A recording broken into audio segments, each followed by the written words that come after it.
wisdom, prudentia, justice, justitia, temperance, temperantia, courage. fortitudo. Applying ancient philosophy to modern life, this is the Sunday Stoic.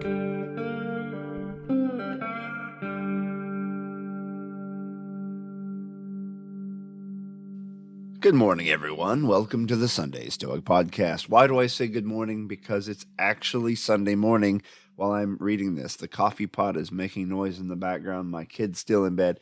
But I uploaded the episode this week, and somehow in the process of uploading it or creating it, it got screwed up, and I'm trying to make the episode again. The same thing happened last week. Thank you for all who have written in to tell me that. I did fix it last week, and if you never received the updated episode, bear in mind that if you downloaded it, it's not going to update. But if you go to the website or the source where you get your podcast and stream it or re-download it, it should be corrected. I'll put the link to my actual upload site in the show description if you need a corrected version of that show. Have you ever felt like you're struggling against fate, what the world is pushing you to do? Have you ever been worried about what you'll miss out on when you die? Have you ever been annoyed by someone and weren't sure how to approach this annoying person, what you should do? Should you walk away from them? Should you smack them in the face? What should you do? These are the kinds of things Marcus Aurelius is wrestling with this week in the Meditations. Can you believe that we have reached the 300th episode? I'm finding it very hard to believe. Of course, I hit 300 and everything goes wrong. It's a sign from Zeus apparently here. I'm very thankful to all of you who have hung in there for 300 episodes. I can't believe that I had the work ethic to get to 300 episodes. I think that's something I can be indifferently proud of. So thank you all for hanging in there with me, and let's get to this week's readings. The Meditations of Marcus Aurelius, Book 10, number 28. He that struggles with his fortune and makes an affliction of it is much like a pig that kicks and cries out when its throat is cut. And he that when he is sick mourns to himself over the bonds in which we are held is not much better. We should consider that none but rational creatures have the privilege of making necessity a choice. Merely to submit is what all are compelled to do. Number 29. Consider the satisfactions of life singly, and examine them as they come up, and then ask yourself if death is so terrible in taking them from you. Number 30. When anyone's misbehavior disturbs you, immediately turn to yourself and think whether you have not been guilty of the same fault. For instance, whether you have not overvalued money, or pleasure, or fame, or the like. Such reflections will quickly make you forget your anger, especially if you consider that the offender was not altogether his own man, but under some untoward compulsion. For what else could he do?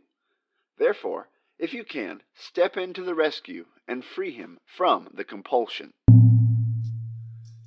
The first statement's pretty graphic. He that struggles with fortune is like a pig kicking against having its throat cut.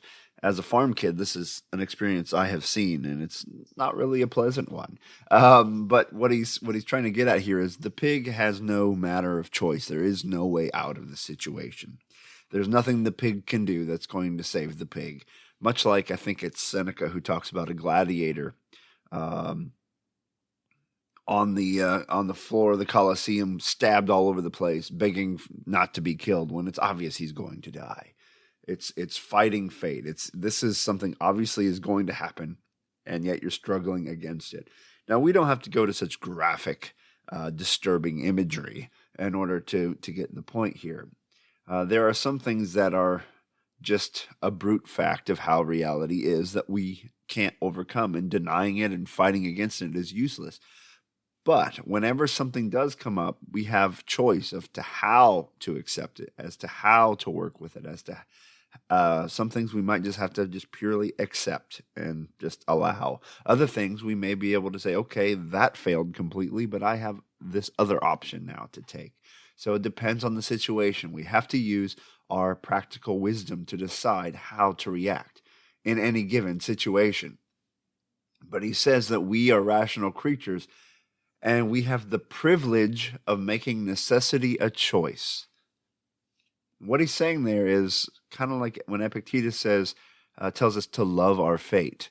We have the privilege to treat what happens as if we chose it, as if it was our choice. And in Marx's view, the universe has chosen this. Therefore, it's probably the right thing, and therefore we should treat it as if we ourselves chose it with our faculty of reason. In the second reading, Marcus is worrying about dying, and he is reminding himself of the satisfactions of life. Oh, I had breakfast, that's nice. I did this, I did that. He's taking the pleasures of life singly and saying, and as they come up and saying, okay, these are the things I will be deprived of when I die. Is that so terrible? If I never got to have breakfast again, is that so bad? If I never got to do this again, is that so bad? And this is a way that he is working on removing his fear of death. And lastly, the last one is sort of reminds me of the New Testament in the Bible, where Jesus talks about not judging your neighbor and trying to remove the speck of wood from their eye while you have a log in your own eye. He says, when anyone's misbehavior disturbs you, ask yourself, have I done the same thing? Oh, okay, maybe I have. Then maybe your anger will go down. And then if you're still a little annoyed, or if something needs to happen yet, remind yourself that this person who is doing wrong probably thinks they're doing right. They're under some compulsion. There's something that's off about their understanding of reality. Their map of reality, their simulation of reality in their head is off. And maybe it's your job to walk in and help them to correct that view of the world. Remember, the Stoics think no one does wrong on purpose. If they're doing something wrong, it's because they think it's right. Perhaps you should consider how you might correct that behavior. All right, everyone, thanks for listening for 300 episodes. I'm going to re-upload this one. Hopefully the tracks won't get all jumbled this time. Maybe it's time for me to move on to another program. But until then, thanks for listening, and seize the day. Carpe diem.